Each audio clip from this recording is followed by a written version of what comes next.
Who wants to hear a depressing talk about some failed businesses? No.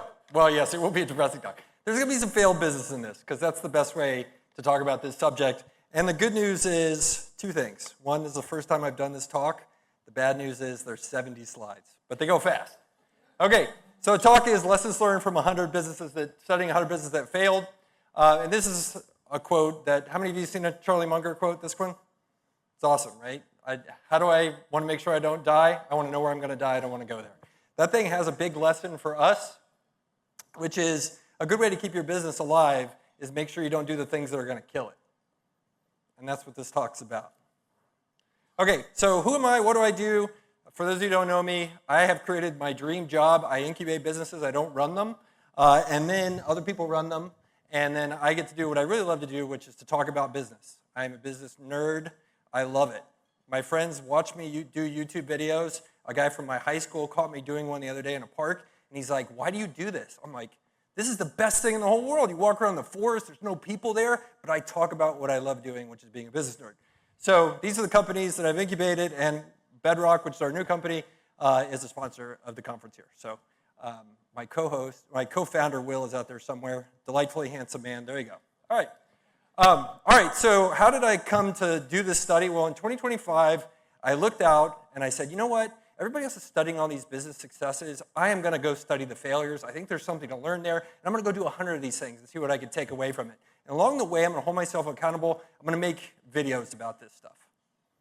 Okay, that story I just told you is total bullshit. That's not what happened. What actually happened was I love to teach and talk about business. I nerd out about this, and I started to want to do that on YouTube. Twitter was dying. People were not on there anymore. I know some of us still are there, but it's not like it once was. It couldn't reach an audience anymore. It couldn't do the types of things I love that made me feel good. And so I wanted to go teach on YouTube. I made some bad YouTube videos. I just started to teach people about stuff that I thought was interesting, how to run great board meetings, how to find a great business idea, how to pick a great business partner, and nobody cared. Nobody cared. I would get like 12 views. It is the most depressing thing if you want to speak and get people to care about it, to have 12 people view it across the entire planet of 8 billion people. 12 people, minus one, that's my mom. We got 11. Not good. So then one day I was like, my kids were being assholes. Sorry, there was some cursing in this. My wife was tired, and I said, screw it. I'm going to go over to Topgolf, and I'm going to walk around in the parking lot, and I'm going to talk about the article I just read in the Wall Street Journal about how they're doing terrible.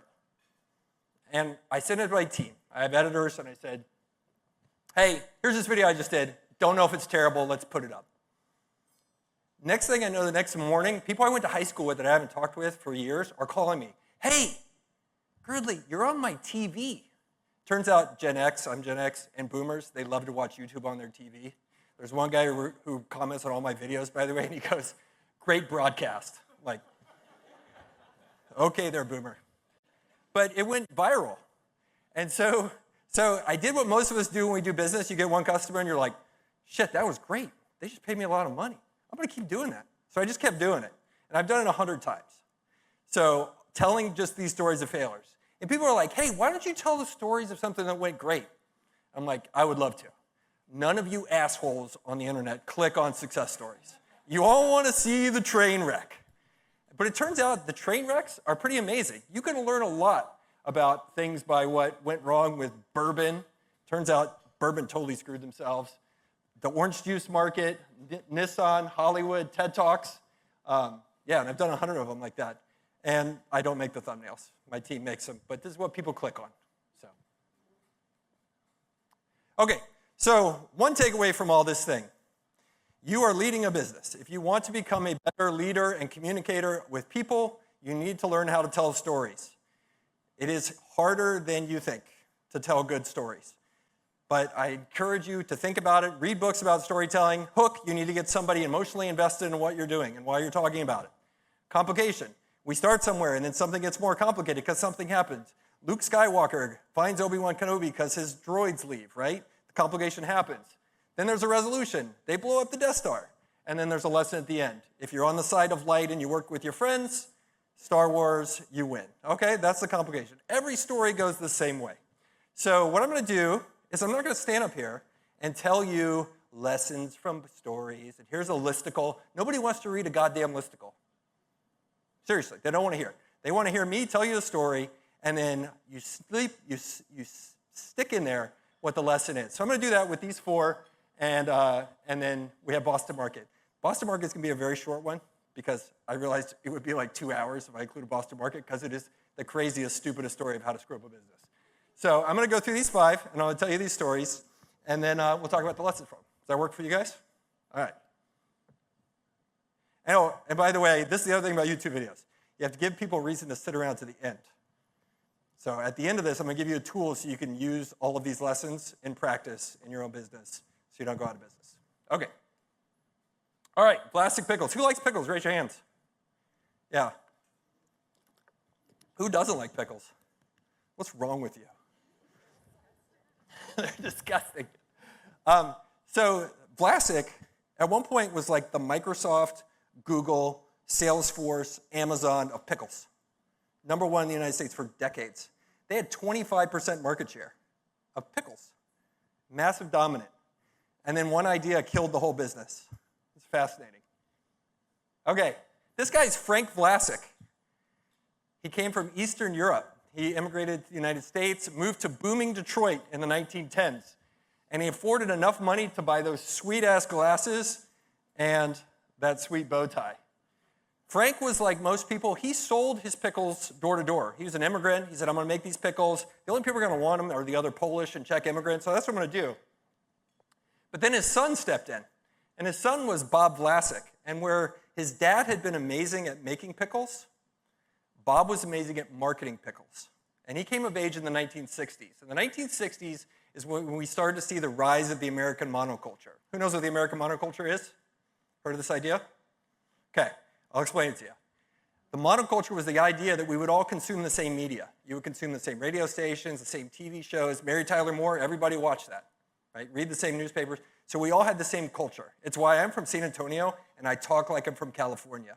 I grew up in the monoculture watching Jerry Seinfeld. That's how I know how to talk. I don't have a Texas accent. So Bob and brands like this, Mac and Cheese, Bud Light, Miller Lite, all of these brands that you know today came of age in this monoculture environment because one brand could outbid everybody else and become the giant of their space. And that's what Bob realized. He realized he could be an amazing marketer, and so they spent more money than all the other pickle makers in the world combined to advertise Vlasic pickles. And by 1977, they had 25% of the market. And then 1978, this is the era of mass conglomerates in the United States. We all thought economies of scale would always work. So if you were a big corporation and you were in a gray flannel suit, you just go buy more shit. That's what they would do. Doesn't matter. No synergy, who cares? So Campbell's Soup comes in and they're like, we want to be in the pickle business. They don't know squat about the pickle business. But that was fine because they had huge tailwinds. Everybody still ate a ton of pickles, even though we don't. And in 1998, Campbell was public. And they had a big problem, which was their public shareholders didn't like that pickles were suddenly not a growth market. So they spun them out, and they put $500 million in debt on the business. They did a big dividend to all their shareholders. So this new CEO, who had been a middle manager, by the way, at Vlasic, running the new company, realizes the only way he's going to cover the debt for this $500 million is to sell a shit ton of pickles. So you see what's happening here. We're setting the foundation, and we're setting the incentives. So what does he do you think? He goes to all of his middle minions and says, my shareholders say I got to sell more goddamn pickles. Figure out how to sell me some more pickles. So one executive goes to Walmart, who at that time had not dominated the level they are now. There weren't the supercenters and all that stuff, but they were still huge. And they conspired with the buyer of Walmart to introduce something that had never been done before. Whereas normal pickle jars were about this big, they decided to do a gallon pickle jar and sell it for $2.97. Okay, if you're in retail, this is called a loss leader. Bananas, very low margin for grocery stores. They're always at the front. They all compete on bananas and prices on bananas. That is somewhat of a loss leader to get people in. So at $2.97, they had a problem, which was Walmart and Vlasic were only making 1 to 2 pennies per jar. But 240,000 gallons of these pickles were going out the door at Walmart. 30% of Vlasic's business within a year came from Walmart by themselves. Suddenly, they had invented customer concentration. A lot of you in ET are going to say, customer concentration is bad. Well, it's even worse if you manufacture it for yourself. So the execs at Vlasic knew they had a problem. They board their private jet, first sign of badness, and they fly down to Bentonville. And they say, guys, you got to help us. This isn't working. Bentonville is famous, by the way, for being the cheapest, shittiest office in the world. It's not that way anymore. They built a nicer one, but it used to be the signal to everybody that all they cared about was cutting costs. The chairs barely worked. They were from leftover like schoolhouses and stuff. So at this time, they flew into Walmart and said, hey, guys, we need some help. And what do you guys think Walmart did? Gave them the middle finger. Said, no way. Oh, man, I totally cut myself off. Okay, so anyway, gave them the middle finger. And so next thing you know, let me see if I can go back a slide. There we go. Okay, gave them the middle finger. Eventually, 6 months later, they finally let them raise the prices by 50 cents. But by then, it was done. Vlasic had entire farms that were making pickles only for Walmart. And cash didn't help them, and it killed the company. And that debt, they had to sell, basically pay $80 million a year just in addition on that debt, and they filed Chapter 11 bankruptcy, and their number 2 competitor bought them. So what's the lesson from this one? First of all, pickle business, crazy. But number 2, and this is a Charlie Munger quote, this is the last one here, show me the incentives, right? Those managers were incentivized to do this, and that's exactly what killed the company. Everybody was following exactly how they were incentivized. And the same thing will happen for you when you're running a business. I had a business once. I set the performance bonus plan on EBITDA. Guess what happened? We borrowed a shit ton of money because interest didn't count against their bonuses. They didn't care anymore, right? Incentives really matter. Okay, so that's lesson number 1. Cool, next story, Best Buy. Have you ever wondered why the hell is Best Buy still alive? Like Fry's is dead, Radio Shack is dead, Circuit City's dead. How are these guys still alive? Turns out I know. I'm going to tell you the story. So they almost weren't alive now. Back in 2012, they had one of the worst quarters in retail history in the United States. They lost $1.2 billion. They fired their CEO because he was caught sleeping with an underling. It was perhaps the worst year of retail for Best Buy. They were written off for dead. Everybody's like, oh, these guys are done. Stock price cratered. But it's interesting. You can figure out how they were going to respond to this by how they got started. They got started actually by an accident. Does anybody know how? Everybody heard this story? Minneapolis. So 1981, Minneapolis, there's a kind of conventional record store with a bunch of kind of equipment in the back. There's a freak tornado, comes through, destroys the whole thing. And this guy, Dick Schultz, he said, screw it. We got to get some cash in here because I got to pay all these bills. So he took everything outside, no pressure situation, put it all on tables, had a big sale. And he had an insight. He realized, oh, what really people want is high volume, low pressure. They don't want the Circuit City model. They don't want somebody in there bugging the shit out of them. And from that, they took off like wildfire. They adopted the superstore model and became a huge deal. They eventually bet the whole thing on this. And while Circuit City died, they started to dominate in all these categories because they clued into exactly what people want, all because of a freak accident. But come 2011, and remember this is right before that fall that we just happened, talked about before, Amazon came. E-commerce was killing it. It killed Circuit City and it was about to kill them. And they were discovering grooming, right? You go in, somebody looks at the thing on the shelf, says, I can get it for $2 less, and they order it right there, right? And that's exactly what started to happen to Best Buy. This was their share price. It went down below $8. And then right around 2012 into 2013, something changed. They hired this dude, Hubert Joly. Hubert Joly. He's a hospitality exec. Doesn't know shit about retail, but he knows about hotels and stuff like that. And he walks in, and the first question he asks on the first day is, why does this business exist? What do we do? Why do we have the privilege to having customers come in?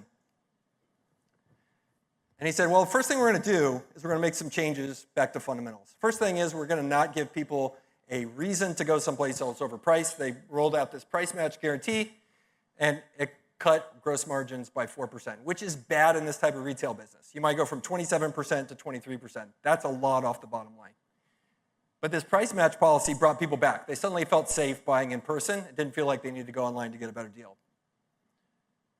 He took one of their advantages, which was they had all these stores, right? And they could use those as a fulfillment center. You order today and go pick it up right away. You don't have to wait for Amazon to ship it 3 days from now. And something like 70% of Americans live within 15% of a Best Buy. Who doesn't, or 15 minutes of a Best Buy. Who doesn't live within 15 minutes of Best Buy? And what kind of horse do you own? Okay. All right. And then they elevated to be able to do things that Amazon couldn't, right? Which is like, how do we be a solutions provider? You have a question about something? Somebody should be there to answer that question. And then they did the most genius thing of all. And how many of you gone to Best Buy lately? No? Nobody goes to Best Buy? What do you do on Saturday nights? Come on, guys. All right. I go to Best Buy on Saturday nights. It's kind of fun. So if you go in there, you'll see there's all these stores within a store. Windows has a store. DJI has a store. Ridge Wallets has a store, if you follow the Ridge Wallets guy, Sean Frank on Twitter. Apple even has a store. And what these guys have done is Best Buy has said, okay, we have this real estate. We're going to actually charge those people to build those stores in there. They make $40 million a year from those vendors paying to have those little storefronts inside of the Best Buys. 100% profit. So the turnaround happened. He cut $2 billion in costs. He didn't fire one salesperson. He changed all their printers from color printers to black and white printers. He got rid of the corporate jets. The stock went from $11 to over $80. Today they're doing $47 billion in sales. And believe it or not, your boomer grandparents are most likely paying them a subscription fee to answer their questions about tech. So they're doing that much in terms of paid subscribers. It's pretty cool. So if you look at what had happened, before he made all those changes, fundamentally Best Buy had gone away from doing first principles of what they were meant to do. If you look at all the changes he did, there was no magic to it. He was just asking the fundamental questions, why is this business here, and what should it be doing? And then seeing if you've strayed away from that. And if you go on my channel, like there are tons of times where people have strayed away from what they were supposed to do at the beginning. Panera Bread is another example, by the way. You want to know why Panera Bread's cratering? Their bread sucks now. It's in the freaking name, right? If you ask yourself the questions, why does this business exist, whether it's a paving company, a legal firm, or anything like that, you have to make sure you're true to that. And you see that's exactly what he did here. All right, how many of you have been to a CrossFit class? What's wrong with you? No, I'm just kidding. So, fun fact, I've done over 1,200 CrossFit classes in my life. Yeah, between 35 and 45, I did 1,200 classes. Yeah, I had a problem. So at one point, this is one of the best businesses on the planet. Have you guys ever looked at the economics of CrossFit? It's insane. At one point, they had millions of members. Reebok was paying them $150 million to sponsor CrossFit. Just totally insane. All they do is stuff like this, where you squat down really funny with like a big fluffy ball. It's called a wall ball, by the way. At one point, they had 15,000 affiliated gyms. And to put that in perspective, that is 3 times more than any other competitive fitness chain in the United States. Any competitor. F45, Planet Fitness, all these guys, they were 3 times the size of their next closest competitor. So believe it or not, these two folks are counter-positioning experts. They may look like hippies to you, but they are experts. These two, this is Greg Glassman and this is Laura Janai. In 2000, they decided they were going to attack the entire industry of fitness using counter-positioning at every level. So how many of you heard of counter-positioning as a business strategy? Come on, where's Hector, the MBA guy? You've heard of this, right? You guys covered this first year. Yeah? Okay. So counter-positioning is where you take, if you're going to compete with somebody, you take what their entire business is about and you do exactly the opposite, right? Cirque du Soleil is a great example. You have a business like the typical Ringling Brothers, Barnum and Bailey, you have lions and tigers. You know what you're going to get. It's all in English. And basically, Cirque du Soleil turns that all on the other's head, puts everything in French, unintelligible, and makes it about art where it's different every single time. Changes the experience totally. Counter-positioning is exactly that. So instead of you just showing up to Planet Fitness and you walking on the treadmill like a hamster, you show up, you have a face like this lady's because you feel like you want to barf. There's set class times. Instead of showing up whenever, there's short, intense bursts, and there's barbells instead of machines, and it's done bare bones, super hardcore with short intensity. And believe it or not, unlike a typical fitness thing where if you want to use a personal trainer, you want to get the workout they're going to do for you, you got to pay them, right? These guys just put it on a website, CrossFit.com, and download it. So they went from 13 affiliated gyms back in 2005 to 5,000 by 2008, 13,000 by 2013. Here's how the model worked. These were not franchisees. These were licensees. They paid $3,000 to $4,000 per year per gym. Straight cash, homie. $30 to $50 million, straight cash coming in. Right? Those of you that do like real businesses with like cogs and stuff, this is how the hippies do it. In 2011, Reebok signs a $150 million 10-year sponsorship with them. They put out these branded Reebok CrossFit gyms. There's all these Reebok clothes, tall socks. I mean, it's a cult. I loved being part of it. On TV, you see guys like this guy, jacked and juiced to the gills. And behind it, you have the TV coverage saying this one thing. If you ever watch it on ESPN, it looks like this. On the right, you got this other thing. This is what the gyms look like. I look like this, except the male version of this, doing the sport. Like the TV coverage said one thing, you go to your local gym where people just want to look better naked. And like, it doesn't make sense. Like, which am I doing? Am I competing in the Olympics of working out, or am I just trying to look better and live longer and be healthier? And that leads to something. And there's a problem with CrossFit, which is if you see all this stuff on the internet where you're supposed to be doing all these crazy movements, and you're trained by these instructors who maybe haven't gotten much instruction in these local gyms, you're going to start getting injured. And that starts to really hurt your reputation as a business. At the same time, the decision they had made to have unlimited licensing, remember, this isn't a franchise. You pay your money, and you can open a gym anywhere. In San Antonio, I literally worked out at a CrossFit gym. We would look out the window at a CrossFit gym across the street. It said CrossFit on the front, which you were like, that's pretty bad. Well, here's what made it worse. If you look out the other window, there was another CrossFit gym, 200 meters down the other way. And that's not even talking about the 3 that I had to drive past to get to the one I went to. So they had this massive oversaturation. And so competition started coming in. Guys like F45, Orange Theory. How many of you been to either of those? Yeah, no barbells, right? Started to reach at the weaknesses of CrossFit. And then all of this starts to erode the foundation of CrossFit. And then we get to a point where there's ready for a moment for a match to be thrown and light the whole thing afire. And that's when the CEO, Greg Glassman, remember hippie? Well, it turns out he's not really hippie. He's a hippie libertarian. And he decided he was going to be the right guy to come out and tell everybody about what was going on in the George Floyd era. And COVID at the same time. He put it all in one damn tweet. I don't tweet this good. He has a lot more followers. 7% of the affiliates see this, and they de-affiliate immediately. Send in and say, we're not sending you any more money again. You can do the math. That's millions of dollars a year. Reebok, that $150 million, done. Send in termination. No more. And it gets worse. So they keep going down this path of not being able to figure out which audience they're going to choose. In 2024, the games are televised, and there's a live televising of an elite athlete from Eastern Europe who's competing, had flown in. He drowns in the swimming portion. And you're like, well, how did that happen? Well, I'll tell you how it happened. They did a triathlon, except they put everything backwards. There's a reason you put the swim first in a triathlon. You don't want a bunch of exhausted people swimming across a lake. CEO gets fired.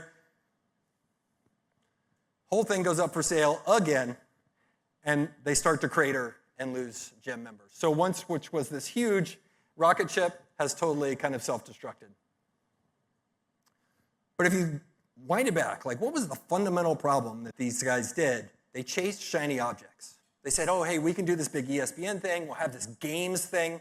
When in reality, what they should have been doing is picking one lane. They should have either been about us, every man, or they should have been about this Olympics type thing, but not trying to be both. And trying to be both is what ended up killing him. And I think each of you, and I do this all the time, if you're an entrepreneur, you're somebody who wants to be a leader, you're somebody who's willing to take risk, you're excited by new things, you will buy one of your businesses. If you're an ETA person or own one in my case, I am routinely going in there and telling myself, shut the hell up with your ideas. We just need to do what we're really good at better and better and over again. And focus is your friend in owning a business. And here you can see CrossFit got killed because they refused to acknowledge that. All right, 4 of 6. Kraft Mac Cheese. Who likes mac and cheese? Who ate this as a kid growing up? Yeah. Who thinks they have health problems because you ate as a kid growing up? Yeah, we probably all do. Okay, so Kraft sold, at its peak, 350 million of these a year, 45% market share. Who cares about the pickle business? I want to be in the mac and cheese business. Today, they are rapidly dying. Past couple of years, they've been losing 3 to 5% market share per year. And you can tell how bad it was. The company that owned it, which was Kraft Heinz, we'll talk about how they got there, wrote off $15.4 billion in valuation in one day, February 2019. So it all started back in World War II. So back then, as fat as we're all now, back then, calories used to be hard to come by. And so ration stamps could actually get you boxes of mac and cheese. So if you actually, this is totally off topic, but if you actually look at a lot of the policies from the 50s, 60s, 70s that have caused us all to be so fat now. It's because a lot of those were created because the people who were alive then remembered people starving during the Great Depression. So anyway, that's part of this element. You could feed a whole family on macaroni and cheese. They sold 80 million boxes back in 1943. This was their level of dominance in 2010. Kraft had over 45% market share. That's pretty awesome. So 2013, we start to enter the era of mass financialization in the United States. Private equity firms are raising these big funds. One of those is 3G Capital. It's a bunch of Brazilian guys. They did Anheuser-Busch, InBev, AB InBev, all this stuff. And they partnered together with that guy, the greatest investor of all time, Warren Buffett, and say, hey, we're going to merge these companies together, Kraft and Heinz, and put it all together. And it's a $49 billion deal. Puts all this stuff together. Cheese, meals, ketchup, meals and snacks, infant nutrition, whatever other businesses is. That's probably the fireworks businesses they're in. That's a joke if you know me. And they combine them together. So the first thing they do is a thing called zero-based budgeting. How many of you heard of zero-based budgeting? How many of you like zero-based budgeting? That's pretty good, right? So the idea of zero-based budgeting is every year you have to start your budget for your business from zero. This is how the methodology works. No expense is a sacred cow. If you want to run it, you want to spend something, management has to justify that every single year. You can't just look back and say, well, we spent $3 million on marketing. We're going to spend $3.1 million this year, and here's why. It doesn't work that way. So zero-based budgeting basically says every cost is unessential until we remind ourselves that it is each year. So they immediately went in, found synergy, shut down 7 plants, and took out 5,000 workers. And they hit unheard of, basically, margins in the CPG space, 30%. And all the other CPG folks were like, oh my God, these 3G guys really know what they're doing. They did 2 things also. Ad spend went from $1 billion to $629 million. Why do people buy Kraft Mac and Cheese? Why do people buy Bud Light? Why do people buy any branded product? You have to remind them of that. That is what marketing does. R&D spend went from 0.36% of sales. They brought it down to 0.36% of sales. They've been over 1%. Unilever, who's one of their big competitors, was doing 1.68. In other words, they stopped telling people why they should buy the products, and they also stopped improving on the products. Okay? The stock hit $96 a share in February 2017. All that cost cutting worked great, but basically they were mortgaging the future for the present. And you see what started to happen in 2019. At the same time, by not doing R&D, they didn't realize what was going on in the market, which is Annie's Organic, Goodles. These are all kind of the healthy stuff that gets bought at my house. My wife's one of those people. And they started to add 4 million new households per year for these things. Crazy. So suddenly Kraft Mac and Cheese was basically left in the middle. You're too expensive for the value shoppers and too pricey for the people that are buying the Walmart generics. And that brings us here, where Warren, who is looking young and spry, pretty much, said that they were writing down $15.4 billion, nearly a 30% stock loss in one day.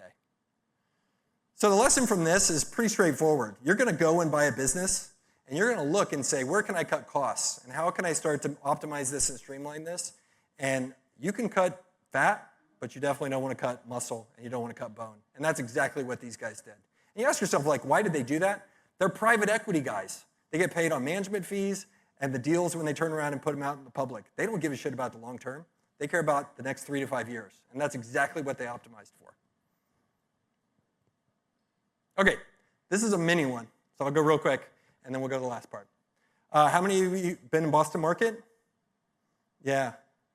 By the way, my most popular videos are food videos. Everybody has emotional reactions to food. That's why they're great envelopes to teach lessons about. So they invented fast casual. They were before Chipotle, Sweet Green, all those guys. They created the concept. 1,200 stores at their peak. Today they only have 16. This is a fascinating story if you want to look into it. It actually all ties back to the very beginning. The issue was a normal chain will roll out with franchises by dealing individually with each individual franchisee. We make a deal with you, you go get your SBA loan, you go get your funding, the bank checks to make sure you have a good business plan, we loan you the money, and it goes from there. Boston Market decided they wanted to short circuit all that. And they started to take off of their balance sheet, and they created these people who are master territory licensees. They gave them big piles of money and said, go sign up franchisees. So what do you think those guys did? They opened way too many locations with a bunch of deadbeat operators. And so eventually, the stock market caught on to all this thing and crushed them. And the thing has gone through successive owner after successive owner. The last group bought it right before COVID and didn't pay any of their bills, and is a pretty crazy group. And that's today why there's only 16 Boston markets left. Pretty nuts. Why did that all happen? The quality of the people. Take it back to that very first moment when the guy's like, I'm going to cheat time. I'm going to run the blockbuster play, but I'm not going to be patient with it. He fundamentally, and all the other people in this story, they were scumbags. They were not strong people.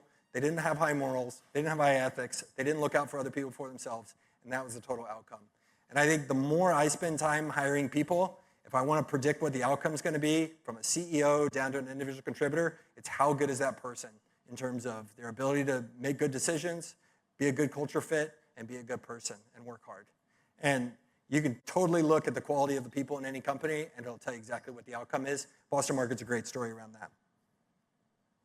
Okay, so tying it all together. If you want to do an exercise with your business after you buy it or you own it now, you can do this. It's called a premortem. How many of you have heard of this before? Yes, only 2 of you. We're doing great.